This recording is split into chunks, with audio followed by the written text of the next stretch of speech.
Let's talk about 6 tiny habits or changes you can make to create a writing life that feels productive, but also fulfilling and sustainable for your life.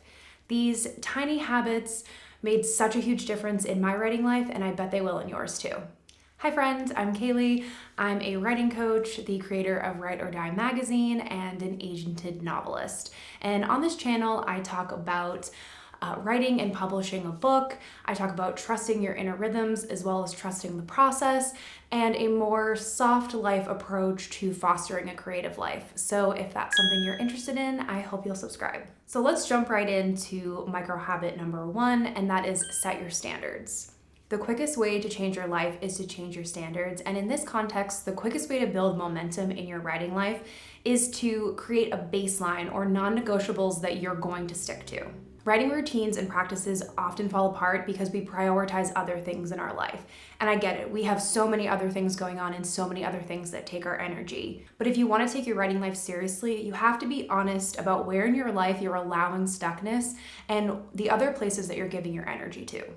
So for example, a common problem we all deal with is our phones. We go on Instagram or TikTok intending to scroll for 10 minutes, and then that turns to 15, 20, or a half an hour. Our phones take away so much energy from us, and that's energy that you could be giving to your creative project instead. So setting a new standard for yourself might look like putting your phone in the other room for 15 minutes so that you can spend that time writing and that you won't be distracted. This means that you're going to do that. It's your baseline. It's the way that you write is by putting your phone in the other room for those 15 minutes. It's a priority. So to develop this habit, take a minute to jot down some of your non-negotiables. What are you no longer available for? That might look like I'm not going to go out with my friends on Wednesday night because that's the night that I planned to do writing. Or it might be a little more internal where you're not going to feel guilty anymore for giving yourself the space to write. Set your writing life standard, change your writing life. Moving on to micro habit number 2. This was a big one for me personally. No matter where you are in your writing life or what you're working on, every day is not going to be the same. There are going to be days where you're feeling restless and antsy, maybe you feel blocked, maybe you feel like I just don't want to do this. And the easiest thing to do is to give up and say, I'll do it tomorrow, I'll do it next week. But I want to encourage a different approach. What if you welcomed that discomfort? And what I mean by that is instead of getting immediately frustrated with your lack of focus, what if you took a moment to inquire within and wonder where this discomfort is coming from? Are you working on a scene that maybe feels emotionally tender or raw? Are you avoiding something within yourself or within your work? Maybe you don't feel worthy to write your book, or you don't feel worthy to prioritize this writing time, and that's making you feel stuck when you come to the page. Whatever your individual blocks are, I encourage you that instead of pushing them away, you embrace them and really try to get to know them. Instead of rejecting these parts of us, we can embrace them, and it teaches us so much more about who we are as individuals and creatives. I have learned that a big part of the writing life is stillness and inquiring within. And I think in a world where there's so much noise and very little silence, this sort of creative act can kind of be powerful. So to embrace this habit, I challenge you to keep your butt in the chair when you're feeling uncomfortable or when you just don't want to sit there anymore. The more you stay in the discomfort, the less power it holds, and the more resilient you become as a writer. So moving forward with this idea of stillness, micro habit number 3 is to prioritize daydreaming. This is my favorite. I have had so much joy and creative success from prioritizing daydreaming in my life. Within my novel, the short stories I write, essays, any kind of writing, daydreaming is pivotal to my writing life. For me, this often looks like taking a drive with a playlist that I created for the novel that I was working on and just driving around aimlessly and picturing my characters interacting with each other to the music. Or I like to go on walks without any headphones in. That silence can be super uncomfortable, but it also allows your mind to wander. Daydreaming is soft and loose. It's looking at your thoughts with curiosity instead of judgment, looking at them with the discovery of a child. There's no have-tos or musts, and I swear this makes your writer brain so happy to just be able to be as creative and weird and not have like an agenda attached to it. So let yourself daydream throughout the day, maybe when you're doing something easy like cleaning the house or, like I said, taking a drive or a walk, and it will really change your writing life. Moving on to micro habit number 4, that is ritualize your practice. You've probably heard this advice before, bring your favorite beverage or snack to your desk, light a candle, play with the lighting, but anything that signals to all your senses that it's time to write is so helpful. I think oftentimes we forget that writing can be fun, and why not romanticize it if you can? I think anything we do that's a routine eventually becomes just that, a routine. So if you can add a little fun to the process instead of feeling like it has to be a grind, find ways to ritualize or romanticize your writing space or your writing life. Not every day is going to be a good writing day, so why not make a playlist that you play that just puts you in the mood to write, or maybe it's a Pinterest board that has pictures that always inspire you or just make you feel like you want to write to evoke that image. It's super fun and I highly recommend it.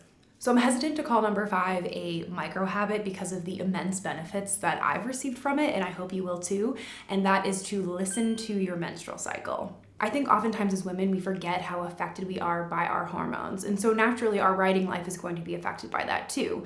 Our energy and moods fluctuate, and our creative output is not linear, it is cyclical. We are not wired for endless output. And I think the best thing that I ever did for myself was to learn how to work with my menstrual cycle rather than against it. We need recovery time, we need integration, we need silence. Rest is part of the process just as much as work is. And I think that we forget that our cycle kind of naturally guides us into this rhythm. I plan to do a much longer video about this because I'm very passionate about it, but to form it into a micro habit, I'm just gonna give you a brief overview of how you can integrate this into your life.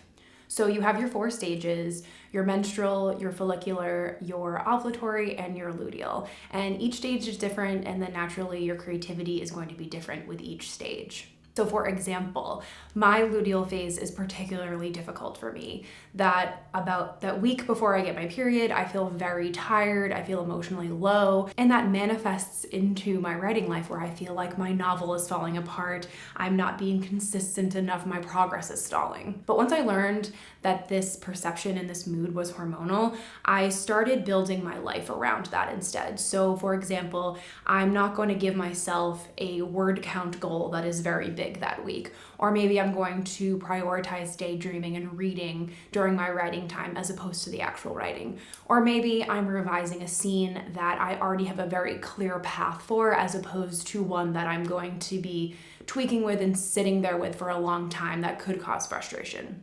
I'm not only being gentle with myself and reminding myself that I'm not a machine with constant output, but I also have confidence that I will catch up during my other phases. I know that during my follicular and my ovulatory, I have much more energy and I have much more imagination and creativity, and so I'll catch up to some of those writing goals if I can't meet them during that week.